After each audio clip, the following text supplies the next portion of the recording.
बोले दिखने से तो लगते नहीं हो एक्टर हो। तो क्या होता था कि इंडस्ट्री में हमेशा ये चलन था कि एक्टर हीरो जो होता है वो 6 फुट का होता है और गोरा होता है और लंबा चौड़ा बल्ले छल्ले होते हैं। मतलब हम तो बस ऐसे ही चले गए थे, ऐसा ऐसा ऐसा समझता था वो।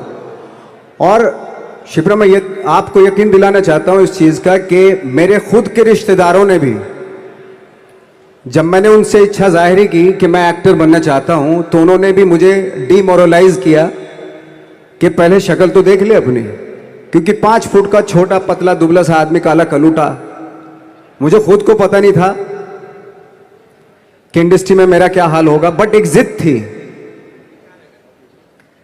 एक जिद थी, और हजारों लाखों मतलब सालों साल से इंडस्ट्री में सिर्फ यही चलन था कि एक्टर तो, हीरो तो जो है ऐसा होता है। लेकिन इन सब ऑड सिचुएशंस के बावजूद भी गए। लेकिन एक चीज मेरे दिमाग में थी कि जो सब कर रहे हैं वो नहीं करना है, तो अलग क्या करूं, अलग क्या होना चाहिए। उसके लिए ट्रेनिंग की जरूरत थी, जो मैंने नेशनल स्कूल ऑफ ड्रामा में आके ट्रेनिंग ली।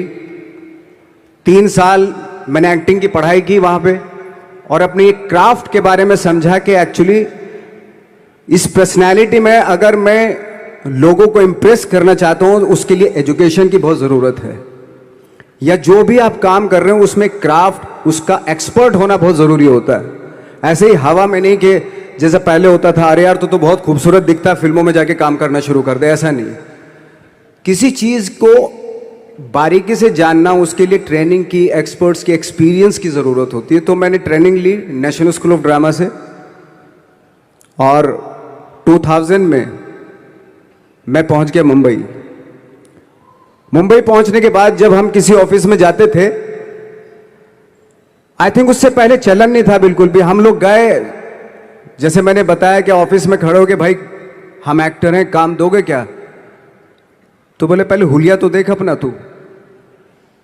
तो ये हर बार सुनने के लिए मिलता था, और वो बात भी सही थी, क्योंकि उससे पहले कभी कोई आपने देखा नहीं होगा कोई इतना बड़ा, कोई इतनी सी पर्सनैलिटी का 5 फुट 6 इंच का आदमी, पतला दुबला सा मरियल सा, कि कभी ये इस तरह के लोग एक्टर भी बन सकते हैं, हीरो भी बन सकते हैं, स्टार भी बन सकते हैं। ऐसा चलन था ही नहीं।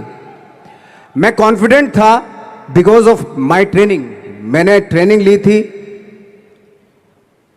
और अपनी क्राफ्ट के बारे में बहुत अच्छे से जानता था मैं, और उस चीज का सिर्फ कॉन्फिडेंस था मुझे कि आज नहीं तो कल, कल नहीं तो परसों, या 10 साल या 20 साल या 30 साल के बाद नंबर जरूर आएगा मेरा।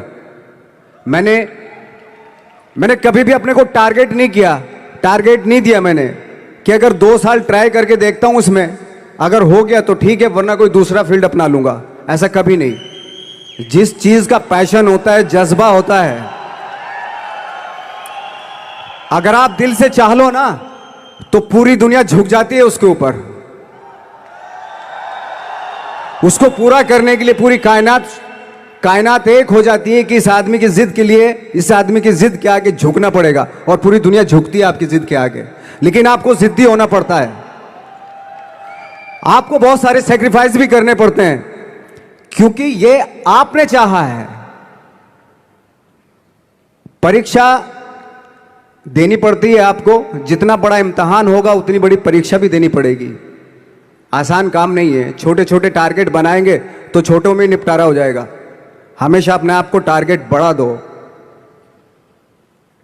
तो उसके लिए हमेशा अपने आप को अनकंफर्ट जोन में डालो कि जो इम्पॉसिबल है